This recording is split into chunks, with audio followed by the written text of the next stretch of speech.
السلام عليكم ورحمة الله وبركاته. أصحابتي بيني سلامي. maanta waxaa mawduuca waxaa ka hadlaynaa autism-ka qaybtii labaad insha Allah.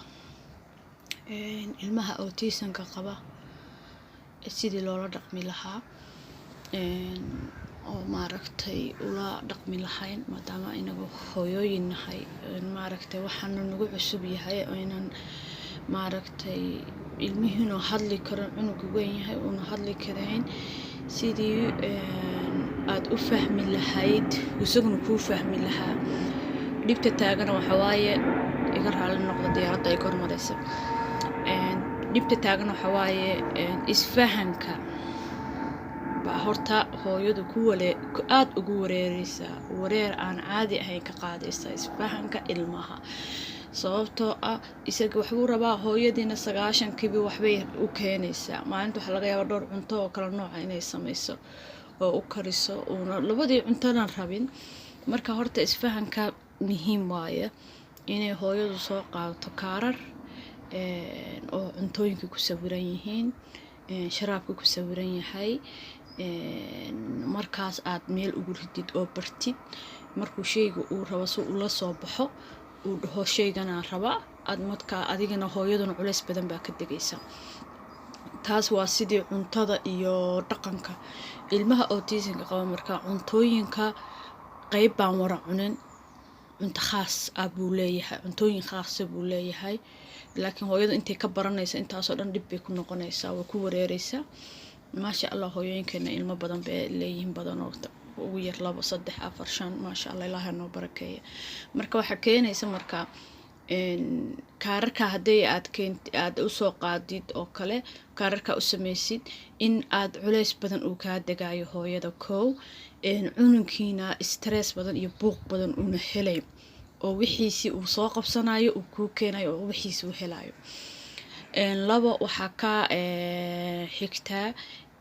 qeylada badan in laga ilaaliyo naxariis aad u siyaada la siiyo hooyadu iyo aabuhuba laabta ay geliyaan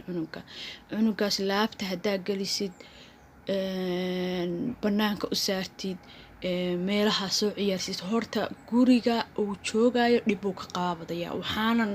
maaragtay bahalka waxana uu sii caburmaya. Ilmaha geeya meelaha ilmuhu ku ciyaaraan meelo lacag lagu bixiyo baa jira ilmuhu ku ciyaaraan meelo waxa jira oo dukaamo ah sida IKEA oo kale Saimula oo kale kulaba jirku ku yaala dukaankaas laakiin ku yaala khasab dukaamo waxa jira hal saac ilmihi ka haynaya meelaha maalin kasta lama geyn karo ma ogtahay lacag lama bixin karo meelaha ciyaarka waa qaali laakiin waxa jirta oo kale maalin lugaysi duurka lugaysi maalin meelaha ciyaalka oo caadiga oo ku ciyaaran biraha yaalan oo waxaan anaga ishbiilan kala dhahnaa la geeyo meelaha gey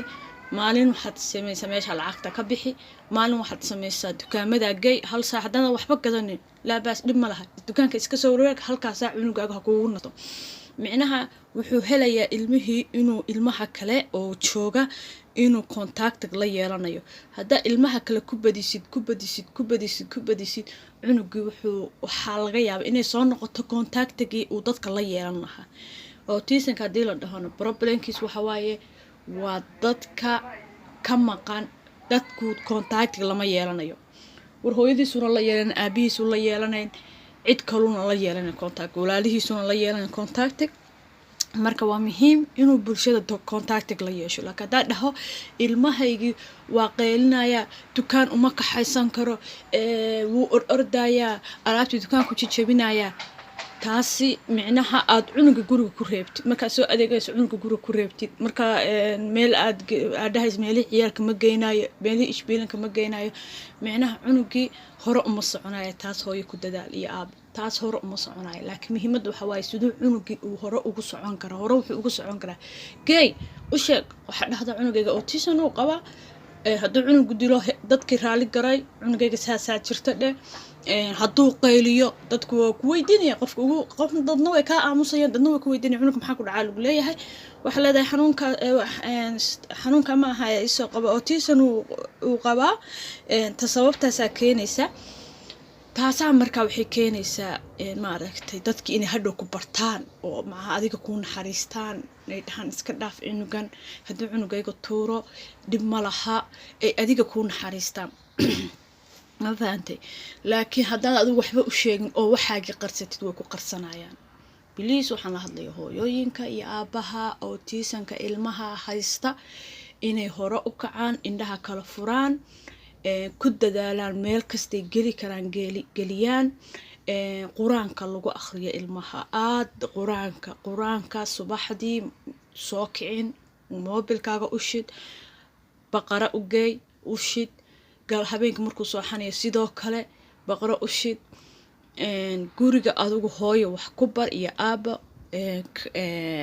sida wax la isku gelgeliyo hadduunan garanayn sida wax la isku khasab oo ilmaha autismka badanoo waxbay taxaan oo saas u taxayaan waxay jecel yihiin in iyagu kaligood wax ka qabsadaan laakiin isku day in adigu la ciyaartid markaa la ciyaartid buu ilmihii kale hadhow meelaha kindergartenka la geeyo kale uu la ciyaari karaa laakiin hadduu hooyadii la ciyaareen aabihii la ciyaareen walaalkii guriga jooga la ciyaareen hore uma soconay marka naxariistan kuu inii sheegaya waxa waaye hooyo kasta naxariis way leedahay laakiin markuu hadda uu kugu qayliyo uu dhulku isla dhacayaa ilmaha autismka dhulku isla dhacayaa sababtoo ah waxaa keenaysa wuxuu rabo ma awoodi karo inuu dalbado adigna ma fahmaysid marka dhulku wuu qaylinayaa maanta markuu qayliyo adiga laabta geli dhabarka ka salaax laabta geli ruugaga dhulka u dhig hooyo ama kor u qaad hadaa qaadi kartid maxaa rabtaa tartiib kijada soo geli hadday kaararkaas ku online habeenkii la sooxo telefishinka marka uu u shidan yahay ka gaabi filmaanta qayb bay daawadaan badanoo ay daawadaan ilmuhu waxa ciyaarta maca ciyaar kasta ma wada jecla guriga hadaa ciyaar kasta usoo buuxisid una ka helay ciyaarta qayb bay jecelyihin waxyaalo adigu jecel yahay u fiirso usoo gad guriga u keen dhalada hadda oo kale telefishinka bombal kasta iskama daawado ilmaha autismka bombalo unbuu ku dhegayaa kuwa uu ku dhegayo u shid laakiin u gaabi marka ilmo kale maca cunuga autismka guriga kuu jooga cunuga kale walaalkiisa hadaa ku qaylisid oo maaqtid isagoo dhaguhu qabsanaya uu qaylinaya waa afkaasuu furanaya marka waxaa la rabaa inaad tartiib maca hadduu wax qubo oo wax kharaabiyo ha canaanan waxaaga tirtiro wax dan ka gelin baha iska dhigin wallaahi marka dambe ma u noqonayo laakiin ilmaha autismka waan arkay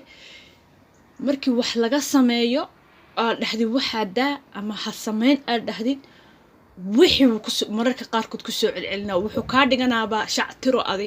wixii ku sameynaa haddana wixii buu qubaa tusaale ahaan bakeriyaad uu qubay oo dhulka ku tuuray ha sameynaa dhahda waryaa besba isagu wuxuu ka qaadayaa qosob dhiq wuxuu sameynayaa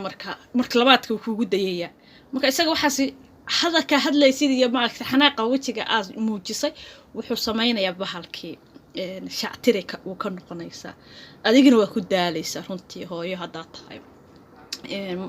marka muhiimadda waxa waaye aan hore u soconno ilmaha aan guriga aan ka saarno banaanka aan geyno naxariis badan aan u sameyno dukaanka markaa aadaysa bir baa jiidaysa adeeg ku guranaysaa maaha cunugu waa ordaya farag buu leeyahay guri birta ku rid adeega kaxay maalmaha hore saa ku bar birta kama degi karo saa ku bar shaygu rabo uu dukaanka ka rabo usoo qaqabo marka hore marka dambena markuu shay dharka alaabtiisu aad usoo gaday uu gacanta ku haysto oo baabuurkiina bahalkiina riixaysa kugu jiro ma ordaayo wuxuu ku adeegaaga kusoo adeegso markaa soo adeegsatid muddo markaa saa ku wada wuxuu baranayaa in dukaankan la ordin marka dambe waxaa ku dayda adoo baabuurka jidaya inaad gacanta qabatid uu gacanta ku qabsan karo marka waxay u baahan tahay dadaal badan ilmaha habeenkii way soo jeedaan ilmaha autismka waa in yar inta soo xataa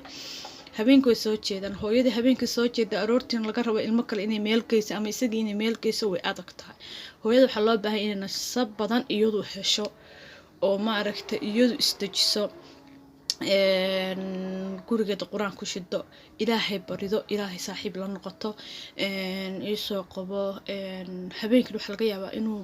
daaqada iska fiirinayo maanta dhan caawo dhan 3 saac 4 saac ilmo yar kama sooxan kartid oo gurigii soo jeeda waa u soo jeede marka taasaa waxay keenaysaa dhib marka insha Allah ilaahay waxaan ka baryaynaa waxaas inuu naga dulqaado video kale inii soo dhigaya siday isku kala xidhaan insha Allah duu ilaahay idmo khayr iyo barwaaqo inii ka rajeynaya iyo caafimaad